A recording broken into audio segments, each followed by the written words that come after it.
Ok. Estamos mais uma vez na Escola Febrasgo de Ginecologia e Obstetrícia. Hoje, mais um tema de obstetrícia. Estamos hoje com a professora Iracema Calderon, professora titular da Faculdade de Medicina da Unesp e também vice-presidente da Comissão Nacional de Hiperglicemia e Gestação da Febrasgo. E do meu lado aqui, a Elaine Moisés, professora doutora da Universidade de São Paulo de Ribeirão Preto, também da Comissão Nacional de Hiperglicemia e Gestação da Febrasgo, e vamos discutir hoje diabetes e gestação. Então, para aproveitarmos o tempo, obrigado, professoras. A professora Iracema vai começar. Por favor, professora, pode falar. Bom dia a todos. Em nome da Comissão Nacional Especializada de Hiperglicemia e Gestação da Febrasgo, eu agradeço o convite e essa oportunidade de mais uma vez estarmos discutindo um tema que para nós tem uma importância, né? Que além do interesse pessoal, né? O interesse em saúde pública e saúde da mulher. Bom, o que a gente programou é um pequeno histórico de como surgiu tudo isso, né? No início, uma tentativa já que foi oficializada em 2010, a Febrasgo e a Sociedade Brasileira de Diabetes, elas fizeram uma primeira tentativa de padronização do diagnóstico de diabetes na gestação. E essa parceria ficou durando aí, ou já tem mais de uma década. Mas o máximo da nossa revolta, né, segundo a Rosana, nossa presidente da comissão, foi no Congresso em 2016, em que foram apresentados dados relativos à diabetes gestacional, diabetes e gravidez, e que o Brasil não tinha nenhum dado, o motivo, né, a justificativa foi que os dados do Brasil não foram enviados. E aí a gente ficou muito bravo com isso, né? Já tinha um grupo interessado em trabalhar em diabetes e gestação e a gente acabou transformando essa revolta em ação, em serviço, e imediatamente a gente conseguiu marcar uma reunião com o Dr. Alberto Barceló, que foi uma primeira tentativa de aproximação da OPAS e a Organização Mundial de Saúde. Essa reunião se concretizou em agosto de 2016 e algumas pessoas, né, interessadas, elas participaram dessa reunião e já com a ideia então de uma aproximação tanto da OPAS, da OMS, Febrasgo, SBD e Ministério da Saúde na tentativa de padronização diagnóstica de um protocolo aí que se adaptasse ao Brasil.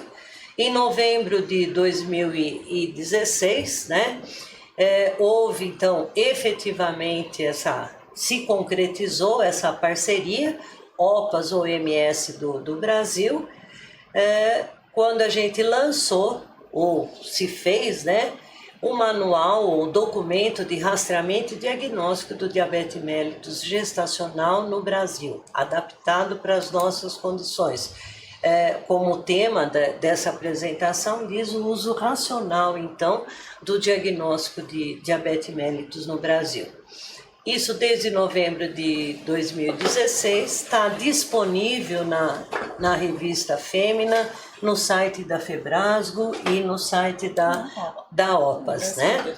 Bom, e a gente não parou por aí. A partir desse documento, então, nós passamos para divulgação, e vocês podem ver alguns membros, doutora Eliana, doutora Rosana, Rosiane Matar, doutor Belmiro, da Unicamp, e a aproximação, então, com a FIGO em 2017, a solicitação de criação de uma Comissão Nacional Especializada de Hiperglicemia e Gravidez dentro das comissões nacionais especializadas da Febrasgo e a divulgação desse documento no Simpósio Internacional de Diabetes, Hipertensão e Síndrome Metabólica na Gravidez em 2017 em Barcelona. Esse documento também foi né, constantemente divulgado no DIP 2017, 2019, no 57º Congresso Brasileiro de Ginecologia e Obstetrícia, em Belém do Pará, e finalmente no Congresso Internacional da FIGO, em 2018. Houve também, né, uma participação na Declaração de Cancún, da FLASOG, em 2017. Os nossos representantes foram a doutora Elaine Moisés e o doutor Aguinaldo, que hoje é o presidente da FEBRASGO, e depois, então, a assinatura da Declaração Mundial de Compromisso pelo diagnóstico do diabetes mellitus gestacional, que aconteceu no Congresso Internacional da FIGO em 2018. E a gente aí, em seguida, então, já criada a Comissão Nacional Especializada de Diabetes e Gravidez, nós partimos então para a padronização, né, do documento de tratamento do diabetes gestacional, e esse documento ele foi lançado agora no 58º Congresso Brasileiro de Ginecologia e Obstetrícia em Porto Alegre. Nesse documento, então, tem uma padronização sobre o tratamento clínico, né, do diabetes mellitus na gestação. E a gente não pretende parar por aí. Nossos próximos desafios, né, estão aí em discussão, em desenvolvimento, as repercussões em curto e longo prazo do diabetes na gestação, tanto para a mãe como para o filho, os filhos dessas mães, né, e a prevenção do DMG e do DM2 pós-DMG, que são os nossos novos desafios, ou até que a gente continue aí trabalhando como uma comissão, né, entre OPAS e Ministério da Saúde, enfim. Bom, para a apresentação de hoje,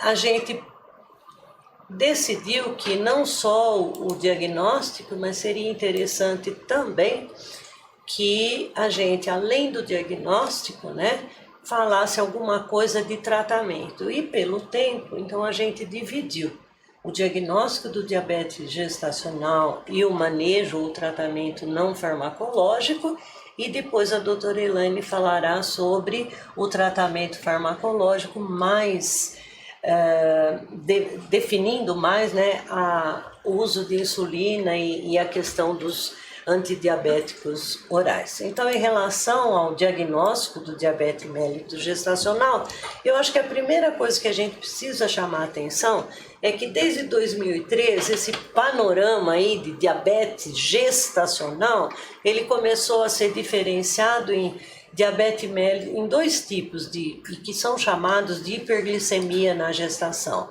O diabetes mellitus na gestação, ou overt diabetes, e o diabetes mellitus gestacional propriamente dito. Qual é a diferença entre uma condição e outra? O diabetes mellitus na gestação, ele é definido como a hiperglicemia diagnosticada pela primeira vez na gestação pelos critérios da OMS para o diabetes mellitus fora da gestação. O diabetes mellitus gestacional é a hiperglicemia diagnosticada pela primeira vez na gestação, sem os critérios da Organização Mundial da Saúde, para o diabetes fora da gestação. Traduzindo, né? O diabetes gestacional é aquele diabetes que não é o diabetes mellitus na gestação. Outra diferença, né, entre eles: o diabetes mellitus na gestação pode ocorrer em qualquer idade gestacional, principalmente no primeiro trimestre, e o diabetes mellitus gestacional vai ocorrer em qualquer idade gestacional, mas é mais comum após a 20ª semana de gestação. Isso tudo aconteceu porque, a partir dos resultados do estudo APO, a Associação Americana de Diabetes, em 2011, lança uma nova proposta diagnóstica separando essas duas condições, né, específico para a gestação.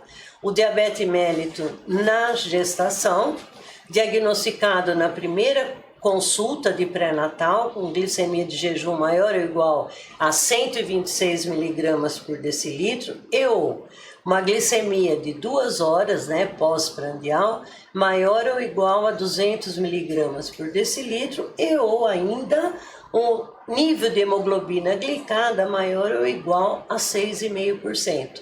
Então, esses seriam os critérios para gestante, né, na primeira consulta de pré-natal. E o diabetes mellitus gestacional, os novos critérios seriam glicemia de jejum maior ou igual a 92 ou glicemia de 1 hora pós-sobrecarga, com 75 gramas de glicose, maior ou igual a 180, ou 2 horas, após a sobrecarga, maior ou igual a 153. Uma única amostra alterada seria suficiente para fazer o diagnóstico.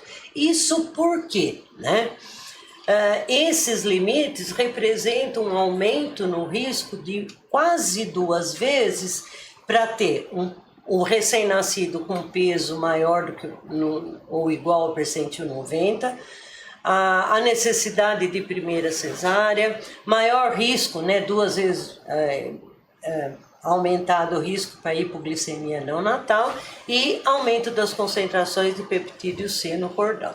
Isso foi em 2011, houve toda uma reviravolta, críticas, enfim, avaliações desses diagnósticos, e a Organização Mundial de Saúde em 2013 resolve estudar esses critérios, reavaliar esses dados do estudo APO e de mais outros 2 estudos que haviam terminado em 2013, e aí ela referencia essa proposta com 2 diferenciais, então.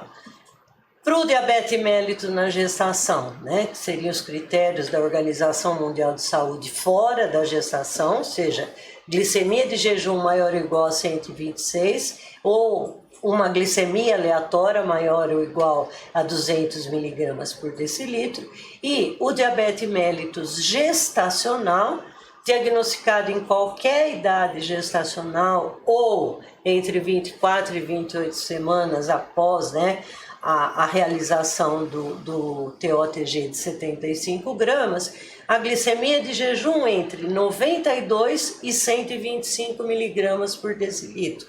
Por quê? Se fosse maior ou igual a 126, já seria diabetes na gestação.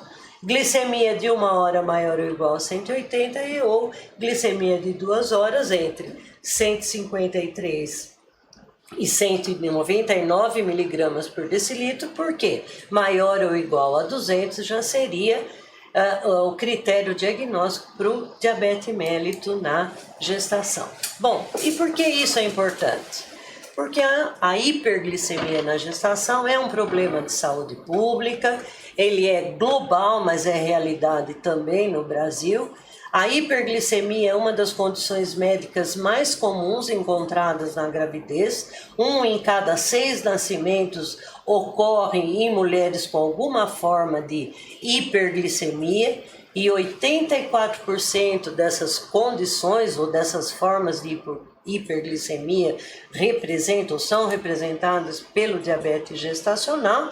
E mais ainda, o Brasil ele está entre os 8 países, elencados pela Federação Internacional de Ginecologia e Obstetrícia, que tem prioridade para ação, intervenção no diabetes mellitus e considerando também o diabetes gestacional. Então, diante disso, e seguindo já aquelas propostas de diagnóstico da Associação Americana de Diabetes e da Organização Mundial de Saúde, o nosso documento de padronização de rastreamento e diagnóstico do diabetes mellitus no Brasil leva em consideração as condições financeiras técnicas nos locais em que essas condições são ideais e que a gente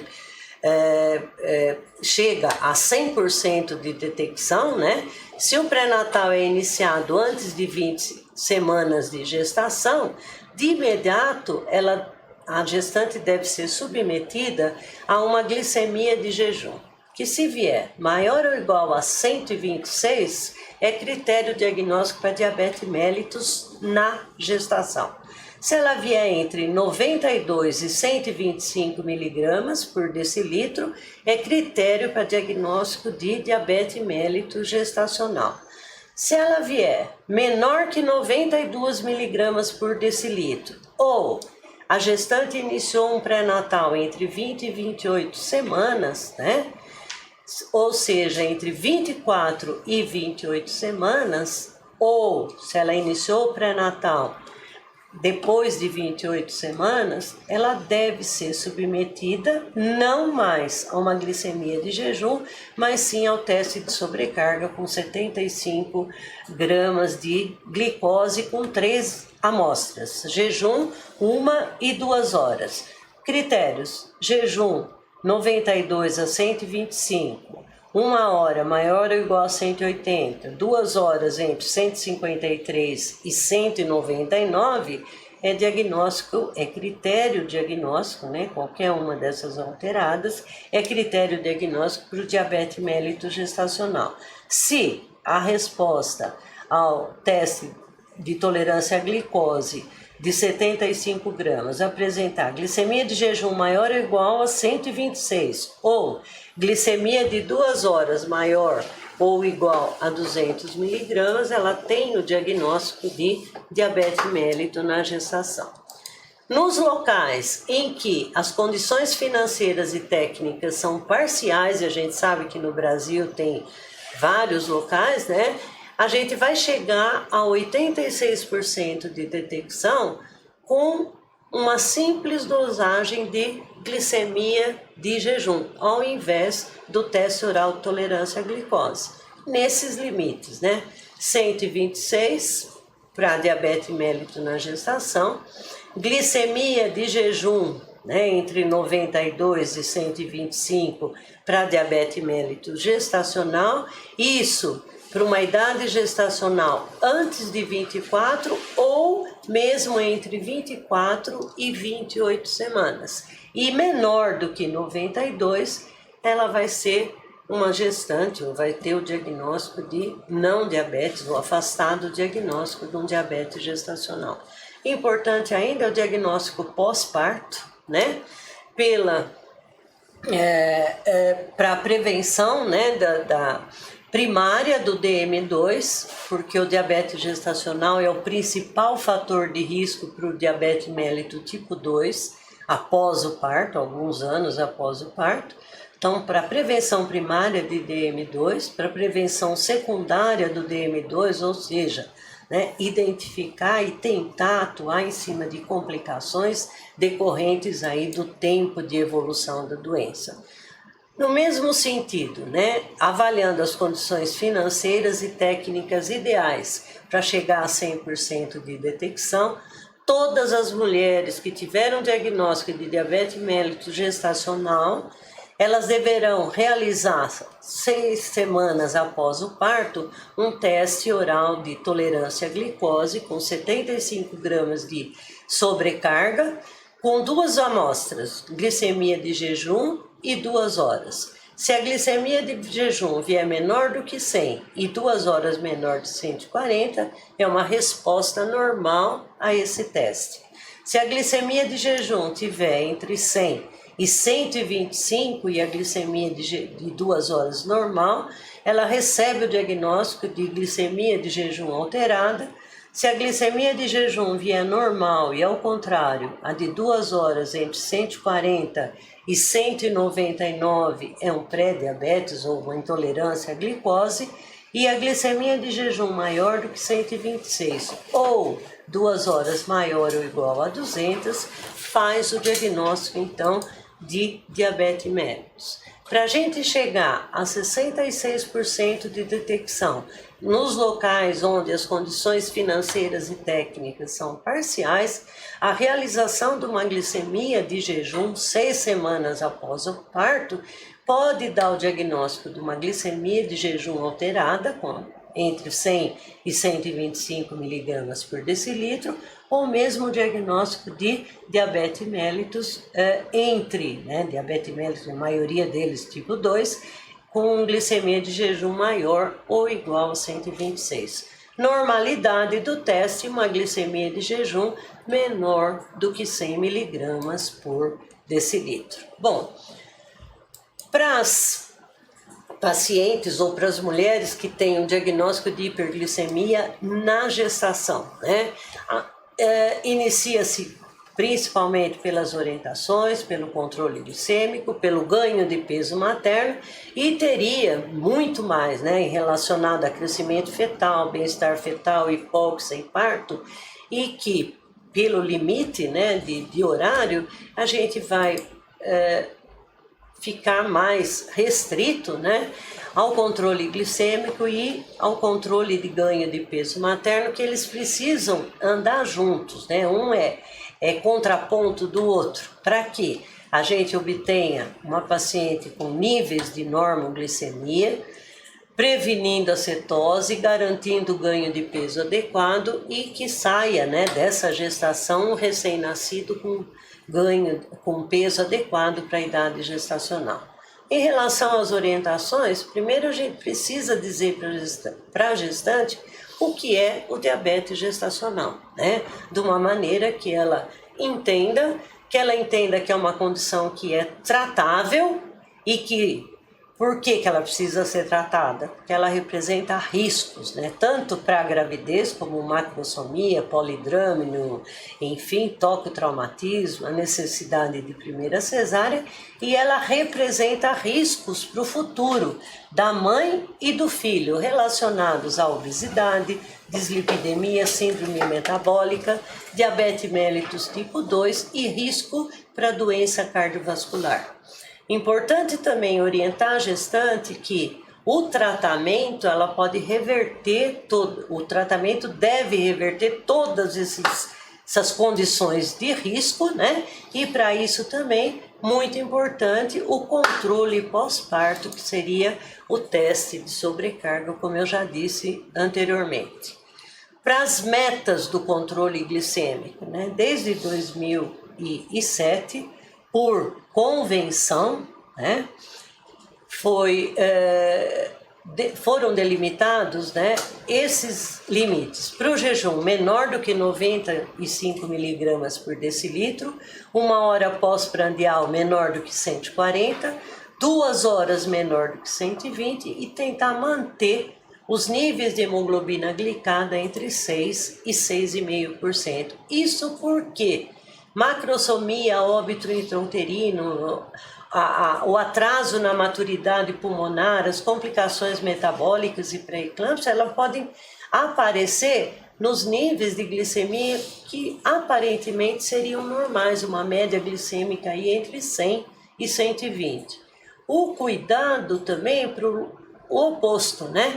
Seria a gente restringir muito essa dieta ou o nível glicêmico, que a gente pode, abaixo de 90 miligramas por decilitro, favorecer a restrição do crescimento fetal.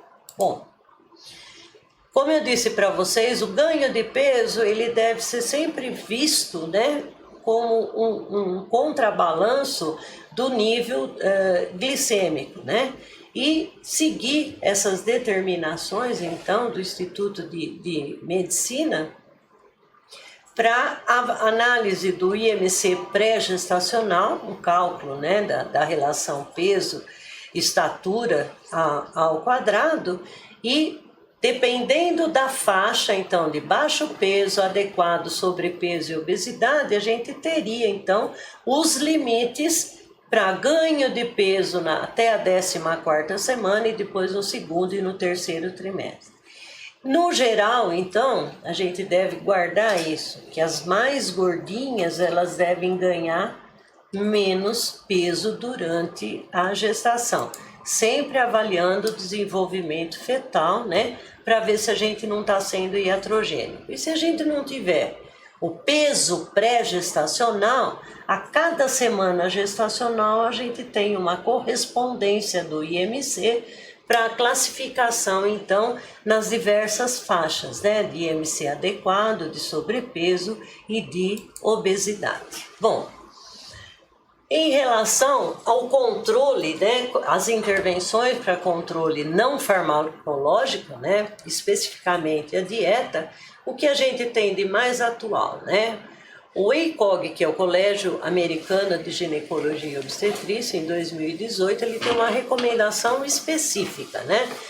Ele não recomenda mais a manutenção de 50% a 60% de hidrato de carbono, por causa de um risco de ganho de peso excessivo ou de hiperglicemia pós-prandial, mas ele recomenda então um percentual mais baixo, de 33% a 40% de hidratos de carbono, 20% da dieta em proteínas e 40% de gorduras.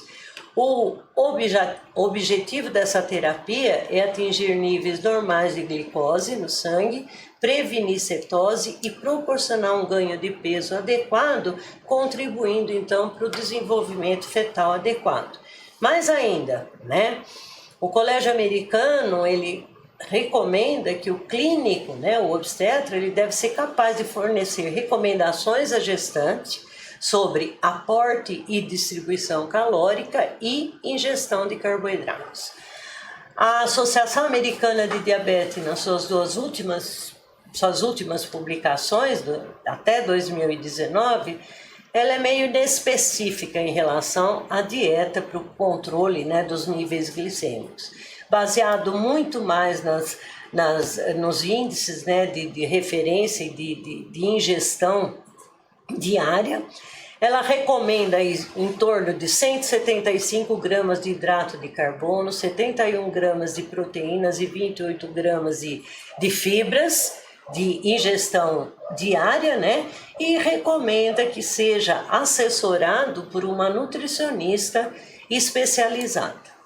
No nosso manual, né, o nosso protocolo de tratamento do diabetes gestacional, o que a gente espera, né, que os obstetras consigam passar para a gestante é que ela tenha essa ideia visual aqui, né, que a maior sobrecarga seria em frutas, legumes e verduras, né, uma menor quantidade de ingestão diária de leites e derivados, né, carnes, peixes também seria uma quantidade menor em relação aos anteriores e menor quantidade de óleos e gorduras vegetais. Quer dizer, nesse manual, mostrando para a nossa gestante, a gente tem condição de orientar até que ela seja encaminhada, se tiver necessidade, para um serviço de referência.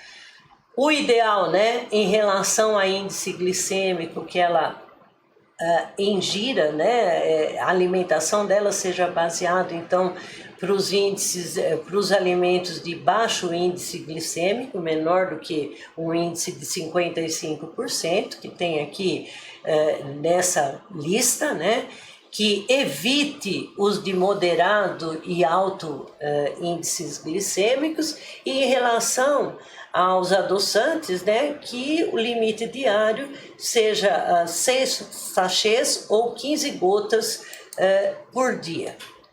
Em relação, porque sempre que a gente fala de dieta, a gente associa o exercício, o que é que a gente deve saber e deve pelo menos orientar, né, inicialmente a gestante.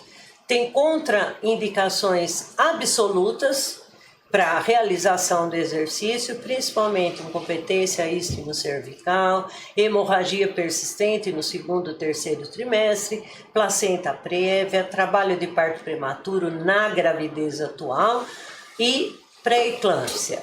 Contraindicações relativas: o diabetes tipo 1 descompensado, você precisa primeiro compensar esse diabetes para depois começar com atividade física. Obesidade mórbida, né? E uma desnutrição também extrema, o baixo peso extremo, restrição de crescimento fetal, hipertensão mal controlada e hipertireoidismo mal controlado. Sinais de alerta para que se pare, né, a prática de exercício: sangramento vaginal, contrações uterinas dolorosas ou regulares, cefaleia, dor torácica, fraqueza muscular afetando o equilíbrio, dor ou edema na panturrilha. Qual é o melhor tipo de atividade física ou exercício, né? Caminhada, sem dúvida. Não paga nada, a gente pode escolher qual é a melhor hora para ser realizado, né? Desde que seja de intensidade moderada. E aí tem um problema. O que é essa intensidade moderada, né? É simplesmente a paciente, uma mulher, ser capaz de conversar enquanto ela caminha. Isso, ela está fazendo uma caminhada de intensidade moderada. Ou usar a escala de percepção de esforço de Borg, né? Em que os níveis, né, os limites, então, para a intensidade moderada, ela sentir um cansaço aí, se sentir relativamente cansada durante a caminhada. A frequência da caminhada, a recomendação de 5 ou mais dias na semana e uma duração de 30 a 40 minutos. Não esquecendo, 5 minutos de aquecimento ou pré-caminhada e depois, então, 5 minutos de desaceleração.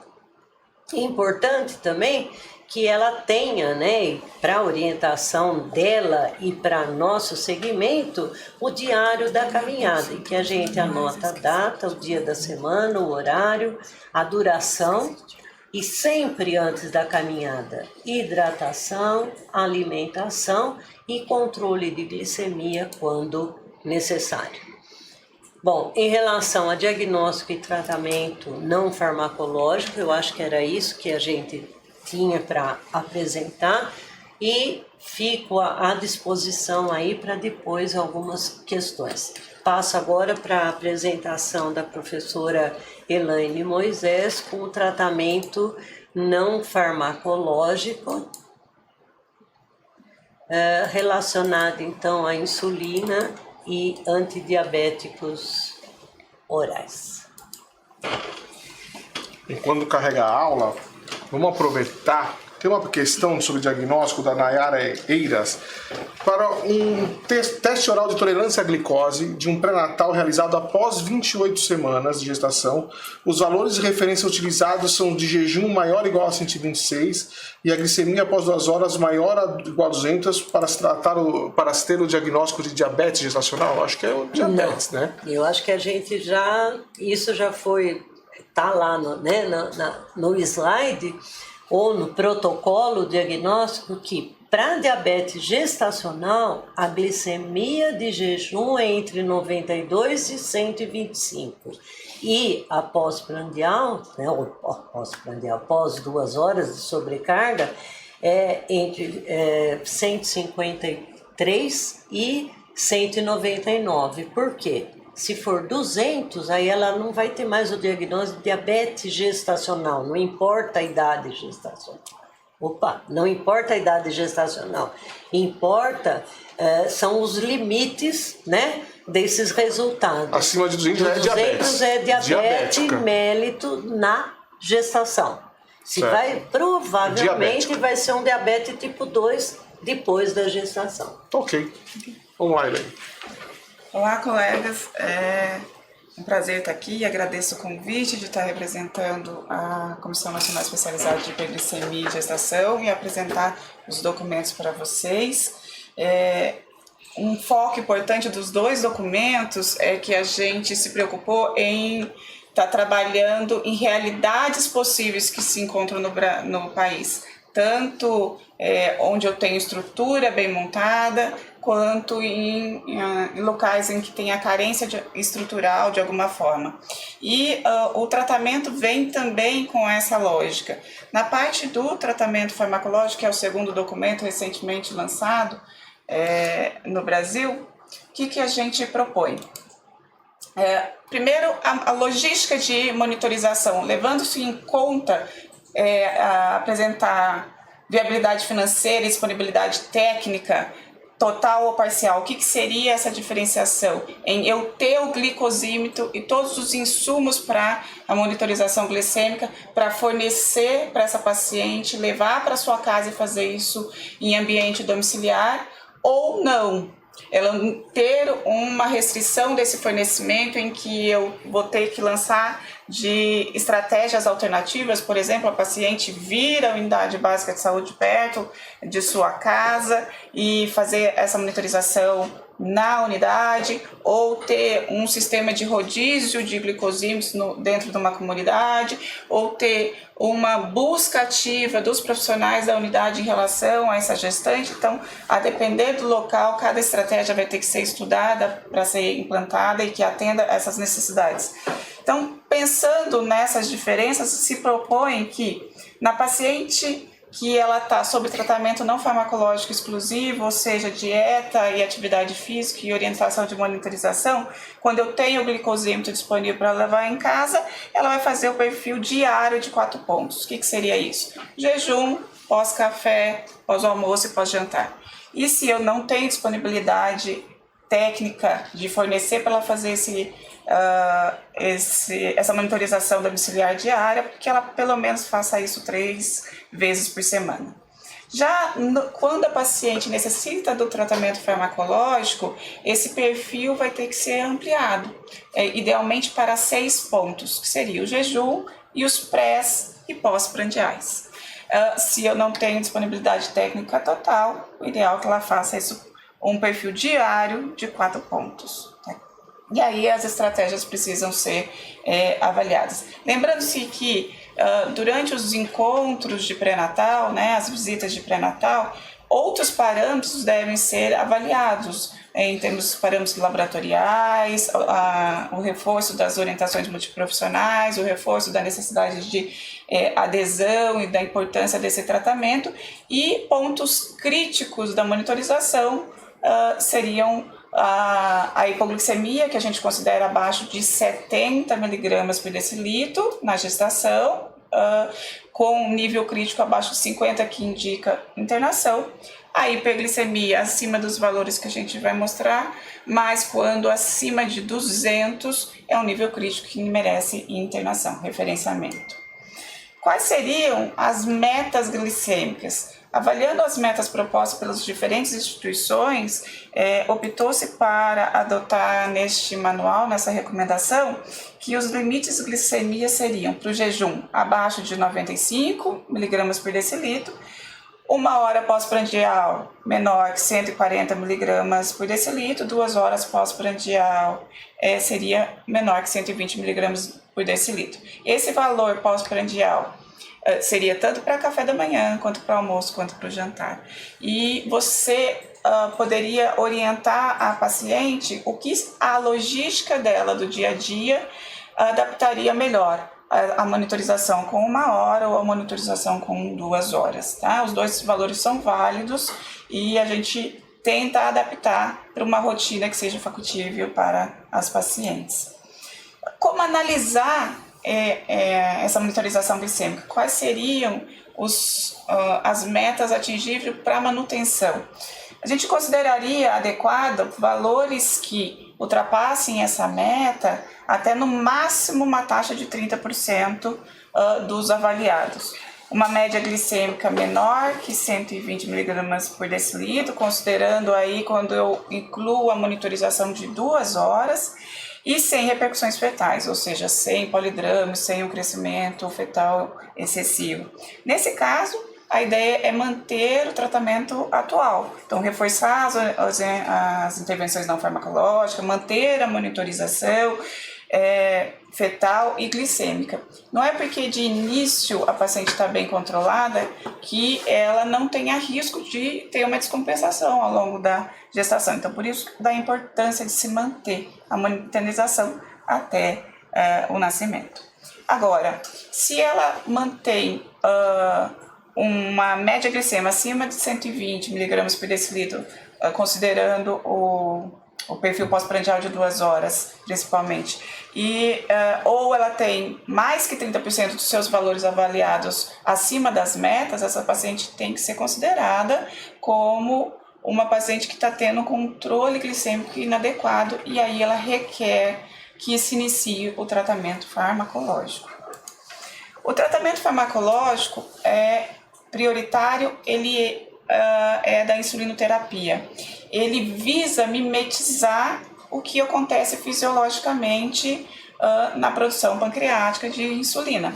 Então, se a gente comparar esses gráficos, a gente vê que o pâncreas ele tem uma produção basal de insulina e que aos estímulos de refeição existe a liberação de insulinas em picos. E a insulinoterapia, que é o nosso tratamento de escolha, tenta mimetizar. E isso a gente faz através da associação de insulina basal com insulina bolus. É importante ressaltar que no diabetes gestacional, a maioria das pacientes que necessitam de tratamento farmacológico, elas conseguem um bom controle com o início da insulina basal. Por quê? Porque o pâncreas dessa paciente ele está funcionante, diferente daquele quadro de diabetes tipo 1, que eu tenho uma produção dificultada, uma produção prejudicada e eu não tenho liberação de insulina. Na paciente diabetes gestacional, na paciente diabética tipo 2, eu tenho produção pancreática e o grande problema está na resistência insulínica. Então, muitas vezes, o pâncreas dá conta de fazer a produção do insulina bolus de acordo com a necessidade colocada pelos desafios dietéticos que ela tem. Quais são as insulinas disponíveis para a gente usar durante a gestação? Então, a gente tem um rol de insulinas aqui que tem uma característica basal, incluindo a NPH, que é a intermediária, e os análogos de longa duração, cujos aprovados pelo FDA, né, pela Agência Federal do Departamento de Saúde e Serviços Humanos dos Estados Unidos, e também pela Anvisa, que é a nossa agência nacional, a NPH, a insulina intermediária, e a DTMI como análogo de longa duração. E, por outro lado, o que a gente tem disponível como insulina bolus? A insulina regular, que é a insulina humana, e como análogos de de ação ultra-rápida seria a Lispro e as Aspartes. Para o diabetes gestacional, a gente tem um acesso no Serviço Público de Saúde a NPH e a regular, que são as insulinas humanas, e para o diabetes tipo 1, o que há disponibilidade atualmente, né, no serviço de saúde como medicação de alto custo seriam as insulinas ultra-rápidas. Tá? Então, no Brasil, hoje, em termos de disponibilidade técnica e financeira para a população de uma maneira em geral, os análogos de insulina eles acabam sendo direcionados para o tratamento do diabetes tipo 1. Já na saúde privada, você tem um rol maior aí de opções que você possa orientar as pacientes. Mas lembrando que a gente consegue um bom controle com as insulinas humanas. Qual seria a grande diferença entre esses dois grupos? Quando a gente compara os análogos de insulina em relação aos resultados das insulinas humanas, o que a gente vê em termos de eficácia é um resultado semelhante. O que a gente observa de vantagem é que os análogos de insulina, o uso dele determina um menor número de hipoglicemia, uma maleabilidade maior em termos de horários de refeição, mas segurança e eficácia são semelhantes, com o impacto de um custo muito maior para os análogos de insulina.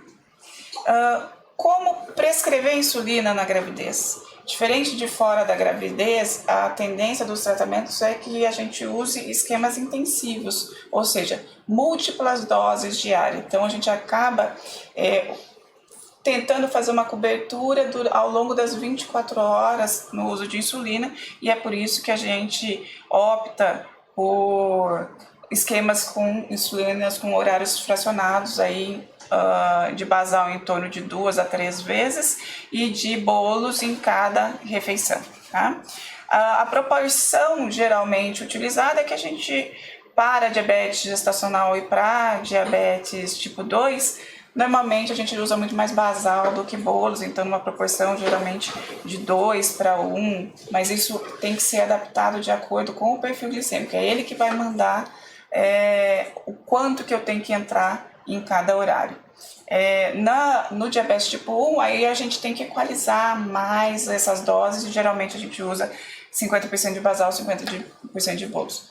Mais uma vez eu reforço que no diabetes gestacional a gente acaba conseguindo um bom controle se a gente utilizar a insulina basal em grande número dos casos. O início da prescrição é geralmente de 0,5 unidades por quilo por dia, e a gente vai ajustando de acordo com a necessidade. E é importante ressaltar que é possível fazer misturas entre basais e bolos para diminuir o número de aplicações. Como que a gente distribui? Então, insulina basal normalmente no café da manhã, no almoço e ao deitar, e as insulinas bolos às refeições. Com esquemas que a gente pode fracionar de acordo com o tipo de diabetes. E algo que o documento traz para a gente também como extremamente relevante são as orientações em relação ao métodos de armazenamento, de transporte, de conservação dessas insulinas e de aplicação. Porque algumas vezes a falha do tratamento está nessa parte logística, nessa parte educacional de como administrar essas insulinas. Então, os locais de aplicação são os mesmos de fora da gravidez, com uma ênfase no abdômen, porque acaba sendo de mais fácil acesso para essas pacientes. E a gente traz aí algumas dicas no manual de como fazer as orientações para as pacientes em relação a essas aplicações. E a partir do momento da introdução dos esquemas de insulina, a gente vai fazendo ajustes de acordo com o perfil de monitorização glicêmica. E para finalizar a parte de tratamento farmacológico, a gente precisa falar um pouquinho dos antidiabéticos orais. A gente traz como uma alternativa no tratamento da insulinoterapia, mas em situações de exceção. Isso é importante que fique bem claro que a primeira escolha é a insulinoterapia. Dentre as diversas opções de antidiabéticos orais, a gente tratou especificamente da metformina. E o que a gente tem para falar sobre metformina? Ela atua controlando a glicemia, aumentando o transporte de glicose para o músculo esquelético e adipócito, diminuindo a absorção de glicose no trato gastrointestinal e aumentando a síntese de glicogênio e redução de glicogenose hepática. A dose, a posologia é de 500 mg a 2.500 mg e é usado associado às refeições. Quando a gente compara o tratamento farmacológico de metformina com insulina, o que se vê? Uma redução do ganho de peso materno ao longo da gestação, taxa de hipertensão, hipoglicemia neonatal severa e admissão em CTI neonatal, mas em contrapartida a gente tem um aumento de prematuridade. E não há diferença em termos de resultado de glicemia de jejum e pós-prandial, citose de ombro e taxa de cesárea. Como monoterapia, ela consegue um controle glicêmico alterado e aí em torno de 60%, 66% dos casos, sendo os casos em que há necessidade de suplementação de insulina mesmo com a metformina, principalmente aquele grupo de pacientes mais obesos, com resistência insulínica maior. Mas lembrando que isso aqui são os resultados de pesquisa e que para a prática clínica a insulina é a primeira escolha. E por que essa primeira escolha da insulina? Porque ainda a gente tem algumas interrogações em relação à segurança do uso da metformina na gravidez. O que a literatura nos traz? Ocorre passagem livre transplacentária, então esses fetos são expostos, não é teratogênica em relação ao FDA, ele na sua classificação antiga considerava a metformina como classe B. Em termos de prognóstico fetal, como a gente já falou, os resultados são aqueles, não há diferença em peso ao nascer, hipoglicemia neonatal, internação em CTI. Tem excreção láctea, mas a excreção láctea é pequena. Agora, a grande interrogação está em segmento em longo prazo. O que se tem atualmente de resposta? Existem algumas cortes sendo seguidas em alguns centros de pesquisa, e essas crianças têm sido acompanhadas, e os dados que já foram divulgados foram que aos 9 anos observou-se aumento de peso, circunferência de braço e cintura das crianças, mas com taxas semelhantes de porcentagem de gordura corporal e metabolismo, mais ou menos nessa idade, mas não se tem esse acompanhamento na vida adulta e não se sabe quais serão as repercussões metabólicas em longo prazo, e é por isso que ainda se mantém a insulina como primeira escolha. As sociedades, as instituições internacionais colocam de uma maneira geral desta forma, a insulina como primeira escolha e metformina como alternativa, com exceção do NICE, que é o Instituto da Inglaterra, que trata a metformina como uma opção de início de tratamento prioritário. O que o nosso documento recomenda para o Brasil? Que as situações em que a gente vai estudar o uso da metformina na alternativa de tratamento é naqueles casos em que eu não tenho a possibilidade de usar insulina. Então, entre a paciente não tratar e tratar com metformina, vai ser nessa situação que a gente vai optar.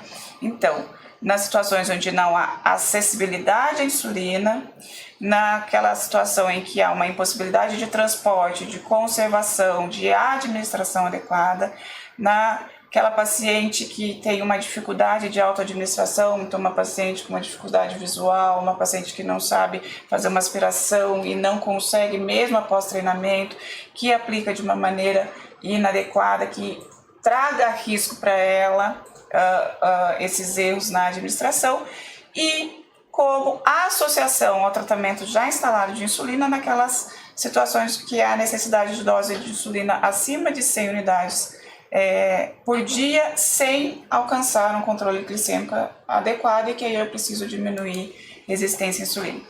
Lembrando que a Anvisa não liberou o uso da metformina na gravidez aqui no Brasil, então o seu uso ainda tem que ser através de termo de consentimento informado anotado no prontuário, tá? E a gente recomenda nessas situações.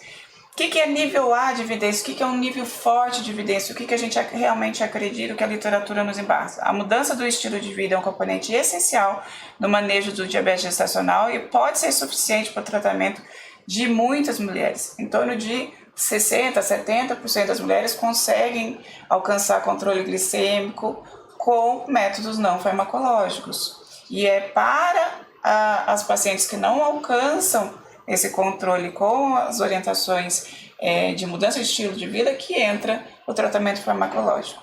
A insulina é um medicamento de primeira escolha para o tratamento da hiperglicemia no diabetes gestacional, pois ela não atravessa a placenta. E a metformina ela pode ser usada como alternativa em casos específicos que a gente comentou, mas é importante que seja orientado para paciente esclarecido que cruza a barreira placentária, o feto, a prole vai estar expostos e seus efeitos em longo prazo ainda não foram totalmente avaliados. E nesse trabalho da Comissão Nacional de Hiperglicemia e Gestação, da FEBRASG, em associação com a Sociedade Brasileira de Diabetes, Ministério da Saúde, Organização Pan-Americana de Saúde, OMS, do Brasil, a gente pretende que as condutas para o Brasil sejam acessíveis, sejam padronizadas e que a gente traga uma melhor assistência para o nosso paciente. Nós trabalhamos com o documento do diagnóstico, trabalhamos com o documento do tratamento e, como a professora Iracema falou, a gente não vai parar por aí e existem novos desafios a percorrer, principalmente focado no cuidado obstétrico e o cuidado em longo prazo. E é assim que a gente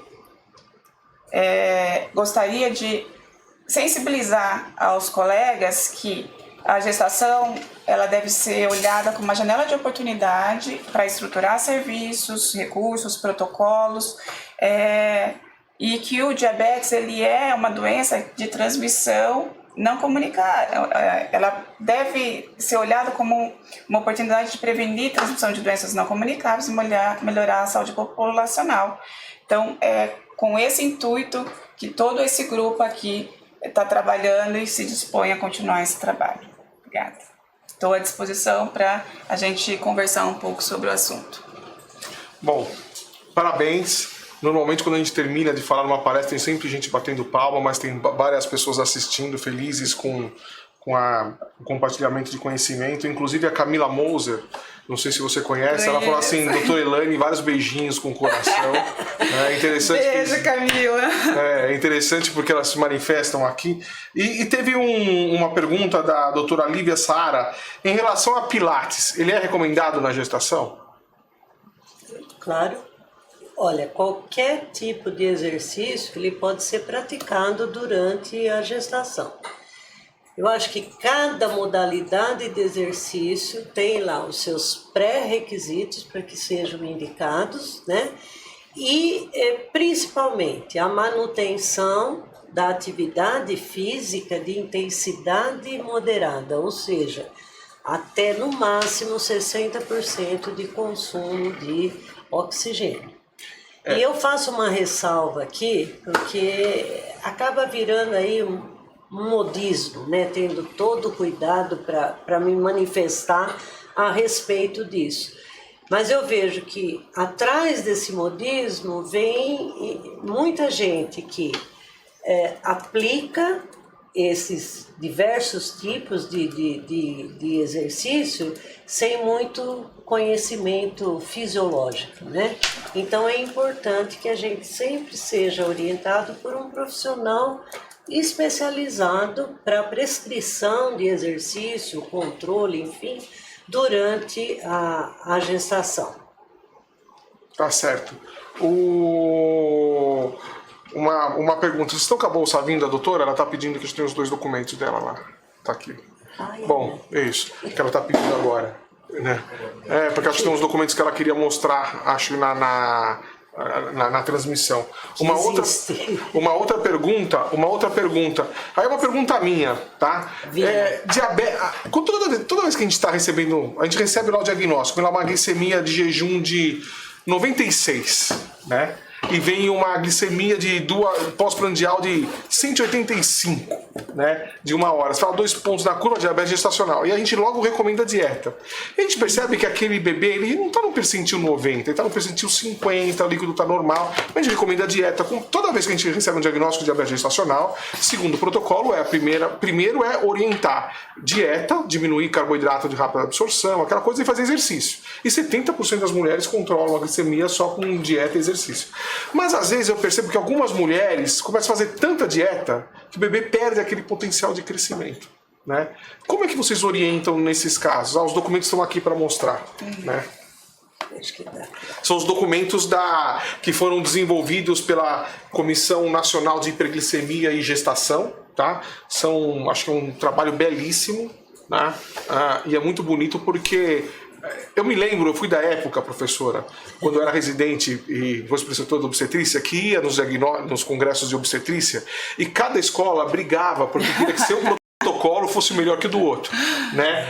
E era uma briga boa, né? Opa. E aí foi a primeira vez que, assim, não foi a primeira vez que eu digo que todas se juntaram, mas dessa vez, porque não foi só juntar todas as escolas de obstetrícia, juntou também órgãos internacionais, né? Então, de fato, isso é um consenso. Então, parabéns pelo trabalho. Mas eu me lembro da época das brigas, viu? Mas eu vou lembrar outro fato. Eu sempre repito nos congressos que tem um colega, ele é um professor de Vitória do Espírito Santo, e ele senta sempre nas primeiras filas lá dos nossos cursos, enfim, né? E um dia eu senti todo esse peso porque ele levantou a mão assim e disse: professora, faz uns 10 anos que eu assisto as palestras, né, de diabetes, eu estou em todas, né, e eu pude comprovar, porque realmente eu me lembrava. E aí ele falou para mim: eu quero saber que dia que a senhora vai chegar aqui e falar que o protocolo de diagnóstico do diabetes é esse, né?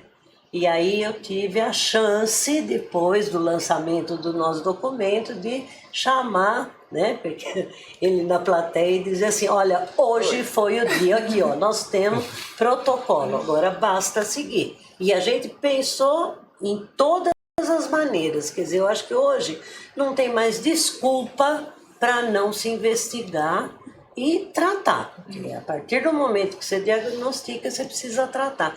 A gente pensou, se pôs no lugar do colega que está lá no sistema público de saúde, na clínica privada, enfim, né? A gente realmente está lançando um documento em que é possível pôr a mão na massa. É nisso que a gente acredita. E esse documento está disponível no site da Febrasgo. Tá. Toda a linha de tratamento, de diagnóstico e tratamento foi pensado nessa amplitude de cenários que a gente tem no país, né? Nessa diversidade de cenários. Então, dar possibilidade de que o profissional lá da ponta, seja da clínica privada, seja do serviço público, que ele possa fazer diagnóstico, que ele possa tratar, que ele possa ter estrutura de aplicar o que a gente está propondo, né? E não para um grupo seleto. Ele está disponível tanto no site da Febrasgo, quanto no site da Sociedade Brasileira de Diabetes, quanto no site da OPAS OMS.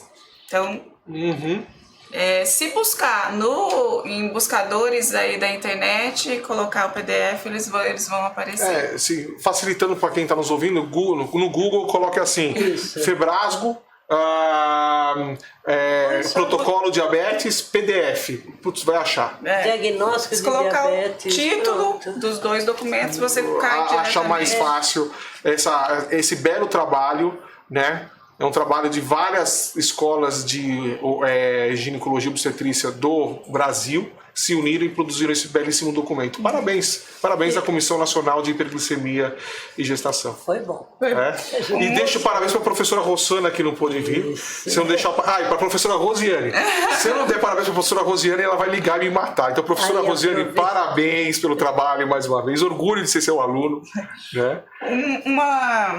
Uma outra ferramenta que a gente está trabalhando e que em breve nós vamos divulgar também é que, juntando os dois documentos, a gente fez um infográfico, tá? Então, inicialmente, de diagnóstico para informações rápidas.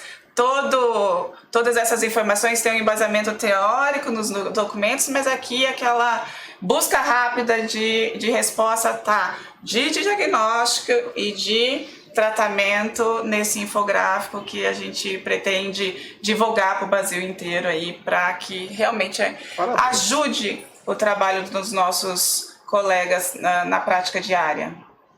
Parabéns, gente. Com isso, nós vamos encerrar mais uma live da Febrasgo. É a última aula da Escola Febrasgo de Ginecologia e Obstetrícia deste ano. Professoras, e fomos brindados com uma excelente explicação e com um trabalho belíssimo da Febrasgo. Eu acho que é isso, né? A Febrasgo tem esse objetivo. A Febrasgo é uma sociedade científica de ginecologia e obstetrícia que tenta ver a melhor evidência, a melhor prática em saúde da mulher e que isso seja divulgado para todos os ginecologistas do Brasil. Então a Febrasgo cumpre a sua missão. Obrigado, professoras, parabéns pelo trabalho. E ano que vem teremos mais aulas da Escola Febrasgo de Ginecologia e Obstetrícia. Muito obrigado. Eu que agradeço, em nome da minha escola, da Faculdade de Medicina de Ribeirão Preto, Universidade de São Paulo, e em nome dos colegas da Comissão Nacional de Hiperglicemia de Gestação e da Comissão de Gestação de Alto Risco, que trabalhou como parceira também, além das outras instituições aí que a gente tem como Febrasgo, agradecer a parceria para que a gente conseguisse fazer esse trabalho. Eu acho que vou reforçar só as suas palavras e estou querendo apostar, né, que esse seja um documento, esses dois documentos nossos, seja um documento aí para se colocar mesmo, né, de uma forma assistencial, né? E acreditando que o Brasil vai sair desses 8 países aí de prioridade para intervenção em diabetes mellitus, né? Porque a gente espera que os obstetras façam a sua parte. A sua parte, exatamente. Tá ok. Muito obrigada. Muito obrigado.